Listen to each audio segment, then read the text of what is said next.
What was supposed to be a celebration of Caitlin Clark's triumphant comeback, only to watch the game spiral into what felt more like a WWE cage match than a WNBA showdown.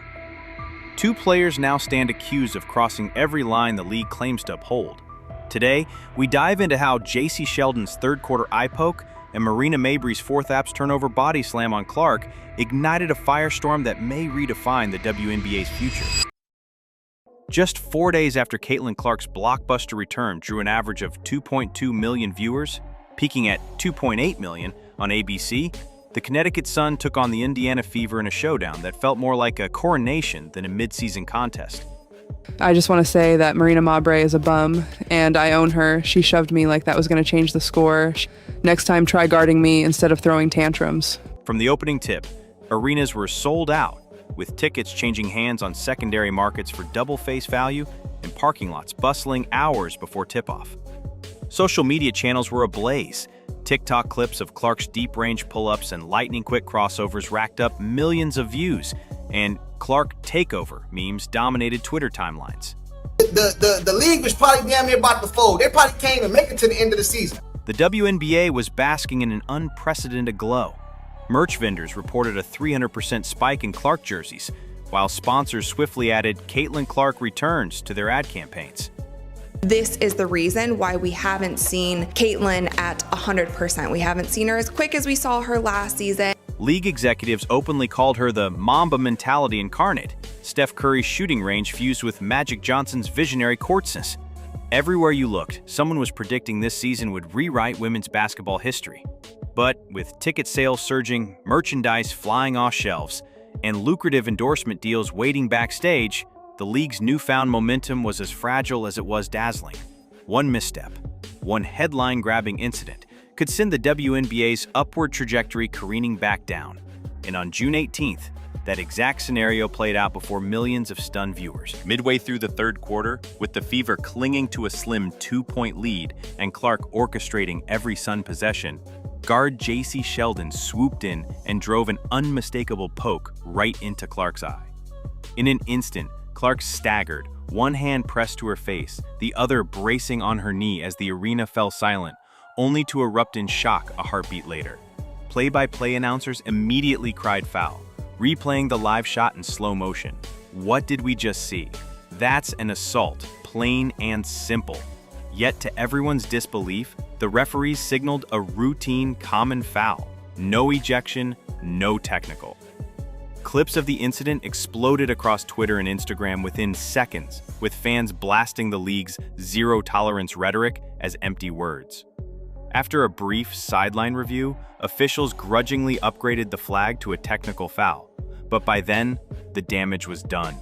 Clark sat out the next deadball timeout, receiving ice and medical attention, her Sun teammates rallying protectively around her. Meanwhile, social media commentators questioned whether the WNBA's player safety protocols were nothing more than lip service, and whether Clark, the league's crown jewel, was at risk of being left exposed on the court. Just when viewers thought the worst was behind them, the fourth quarter delivered a gut punch. Literally.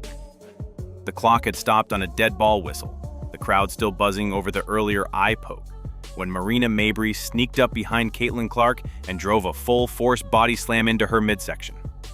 Clark crumpled, landing hard on her back with a thud that reverberated through the arena. Teammates and training staff flooded the court as fans leapt to their feet, half in horror, half in disbelief. Instant replays splashed across the Jumbotron, each angle more damning than the last. About to fold. They probably You could can't see even make Clark's it to the head end of the dip, season. her eyes fixated on the ball moments before Mabrey's shoulder caught her ribs. Defenseless, Clark lay motionless for several heart-stopping seconds, before slowly rising. This is the reason why we haven't seen Caitlin Meanwhile, at 100%. Mabrey We casually haven't seen her jogged as back quick on as we saw defense her as if last nothing had season. happened. Against the uproar, chants of "eject her" echoing from the stands, the referees huddled for a grueling minute. When they finally returned, the whistle blew for only a technical foul on Mabrey. No ejection, no flagrant 2. Just a single free throw and possession back to the Sun. Social media feeds exploded. Commentators called it a travesty, beyond reckless, even an outright assault. Clips of the shove racked up millions of views, with fans demanding league intervention in real time. That delay of enforcement only fueled the outrage. Viewers wondered if the WNBA's top brass truly values player safety, and if it recognizes Clark as its marquee attraction, why weren't the rules applied instantly and unequivocally? The body slam wasn't a split-second collision in the heat of play. It was a targeted, off-ball hit that crossed every line of sportsmanship.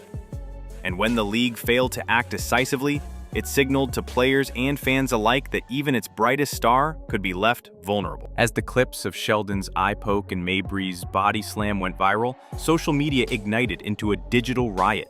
Fans lined up side-by-side replays, slow-motion GIFs, and reaction compilations, each more damning than the last. Within hours, Justice for Clark was trending worldwide, joined by Ban Mabrey and even Referees Do Better. Even casual observers chimed in. TikTok creators posted split-screen reactions, while Twitter polls showed over 80% of respondents demanding immediate suspensions. On the WNBA's official channels, a tightly worded statement arrived. Both players would be fined and placed under disciplinary review. No mention of actual suspensions, no guarantee Clark wouldn't miss more time. As PR moves go, it rang hollow. Behind the scenes, insiders whispered that league executives feared another star injury would trigger a ratings nosedive. After all, Clark's absence had already sent viewership down by over 50% earlier this season. Had they reacted swiftly, they argued, they'd risk looking heavy-handed. Reacted too slowly, and they'd look weak. Meanwhile, sports talk panels exploded with condemnation. One ESPN analyst scoffed, "If you want a clean game, put the players on ice, not on the court." The league was probably damn near about to fold. They probably came to make it to the end of the season. Standard procedure calls for immediate ejection on that level of contact. Delaying sends a signal that some players are above the rules. Critics charge that inconsistent calls, first a common This foul, is the then a reason tech, why we then haven't nothing seen more. Caitlin Undermine at player 100%. We confidence haven't and seen her fan as trust quick as we alike. saw her last The season. league's vagueness only deepened the outrage. Was this a genuine concern for athlete safety, or a calculated PR play designed to appease sponsors and avoid headlines about collapsing ratings? Fans demanded transparency. "Show us the rule book," they wrote. "Why aren't the rules applied equally?" Even veteran players spoke out in interviews, warning that without clear, consistent enforcement, on-court tempers would boil over again, possibly with even more dangerous consequences. Caitlin Clark isn't just another all-star. She's the gravitational force pulling the entire WNBA universe together. On the court, she's averaging a league-best 9.2 assists per game while sitting comfortably in the top 2 for scoring, reshaping every opponent's defensive game plan around her uncanny court vision and pinpoint shooting. Off the court, her impact is equally seismic. During her April-May absence, league viewership tumbled by over 50%. Her return sparked a 15 to 55% uptick across broadcast and streaming platforms, setting new social media records for WNBA highlights on TikTok and Instagram. Ticket sales followed suit. Arenas that once hovered around 60% capacity surged to more than 90%, with sold-out signs dotting stadium marquees. Merchandise vendors reported a threefold increase in Clark jersey sales, often selling out within hours of restock. Brands from athletic wear to energy drinks clamored for partnerships, eager to tap into her Mamba mentality brand of driven leadership and buzzer-beater theatrics. In financial terms, Clark's presence alone has the power to move sponsorship dollars, advertising slots, and national TV contracts. Given these stakes, the decision to leave her vulnerable on the floor, subject to off-ball hits that sideline her for weeks, feels not only reckless but existentially dangerous. If the league fails to safeguard its undisputed MVP candidate, it risks alienating its own fan base, jeopardizing multi-million-dollar broadcast deals, and fracturing the fragile momentum it fought so hard to build. In an arena where every win, every viral clip, and every buzzer beater counts toward the WNBA's long-term growth, protecting its golden ticket isn't just good sportsmanship, it's survival. Within 48 hours, the WNBA released a follow-up statement. Both Sheldon and Mabrey suspended indefinitely, pending further review. But confusion reigned. Select outlets reported one-game bans. Others said fines only.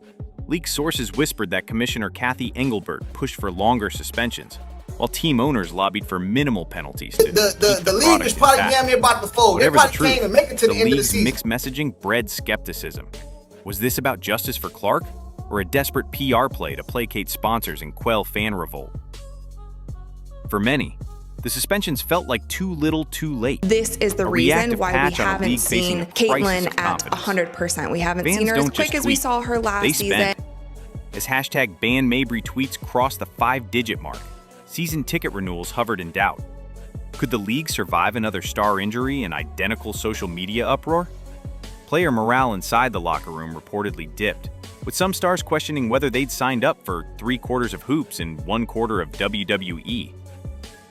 Overseas leagues, known for lucrative contracts, began eyeing Clark. Whispers suggested she could command double her WNBA salary abroad, if she chose to leave. For now, Clark rests, set to miss at least 2 weeks with treatment and recovery. Every day off court is another horsepower taken off the WNBA engine. The best leagues evolve.